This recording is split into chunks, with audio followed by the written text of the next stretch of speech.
wabarakatuh. Om Swastiastu. Salam sejahtera bagi kita semua. Salam, nama budaya. Perkenalkan, nama saya Aniswa Caheding Tias dengan NIM 21156130096, absen 19, jurusan akuntansi, prodi D3 akuntansi, kelas 3A. Di sini saya akan menjelaskan materi tentang bagan alir sistem akuntansi. Baik, yang pertama saya akan menjelaskan terlebih dahulu tentang simbol-simbol dalam bagan alir sistem akuntansi agar memudahkan kita saat memasuki penjelasan bagan alir.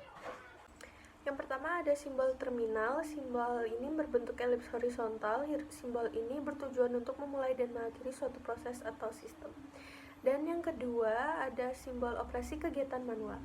Simbol ini berbentuk trapesium. Simbol ini merupakan sebuah pemrosesan untuk mengubah data yang dilaksanakan secara manual. Dan yang ketiga ada simbol dokumen lebih dari satu, bisa berganda atau triple ya. Jadi simbol ini merupakan sebuah dokumen atau laporan yang dapat dibuat dengan tangan atau dicetak dengan komputer. Dan yang keempat ada simbol penghubung halaman yang sama. Simbol ini berbentuk lingkaran. Simbol ini menghubungkan bagan alir pada bagian halaman yang sama. Dan yang kelima ada simbol dokumen. Simbol ini merupakan sebuah dokumen atau laporan yang dapat dibuat dengan tangan, bisa dicetak dengan komputer. Yang keenam ada simbol arsip permanen. Simbol ini merupakan arsip dokumen secara manual yang bersifat permanen. Huruf yang di dalamnya itu menunjukkan urutan arsip. Misalnya N menurut nomor, A menurut abjad, T menurut tanggal. Yang ketujuh ada simbol input, output, atau catatan. Digunakan untuk menggambarkan berbagai media input, output, dan catatan yang dibuat berupa jurnal atau buku besar. Yang terakhir, ada simbol penghubung halaman berbeda, menghubungkan bagan alir pada bagan halaman yang berbeda.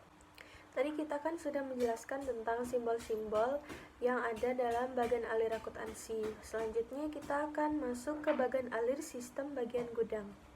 Dalam hal sistem akuntansi pembelian, yang kita bahas adalah mengenai bagan alir dokumen sistem akuntansi pembelian.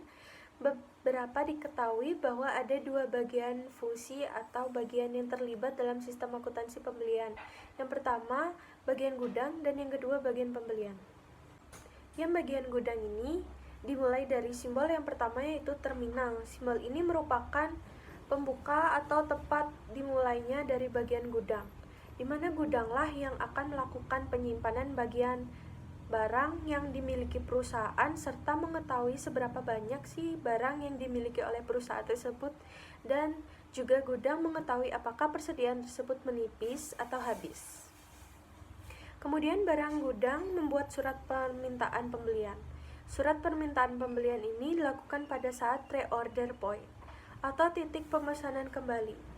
Dan hal ini, bagian gudang akan mengajukan permintaan pembelian barang dengan membuat surat permintaan barang sebanyak 2 dokumen. Surat permintaan pembelian pertama diserahkan kepada bagian pembelian, sedangkan surat permintaan yang kedua akan disimpan secara permanen oleh bagian gudang.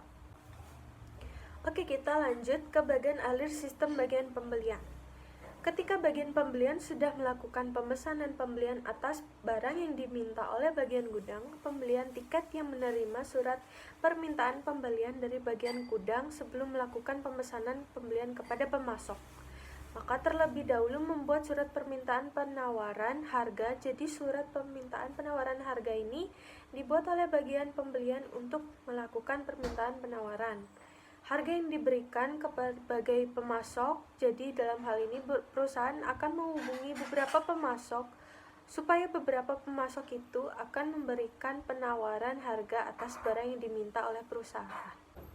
Maka yang dilakukan selanjutnya adalah pemilihan pemasok, yaitu memilih pemasok yang menawarkan harga yang lebih rendah. Setelah itu membuat surat order pembelian yang akan diberikan kepada pemasok yang terpilih. Jadi dalam hal ini perusahaan membuat sebanyak 7 order pembelian.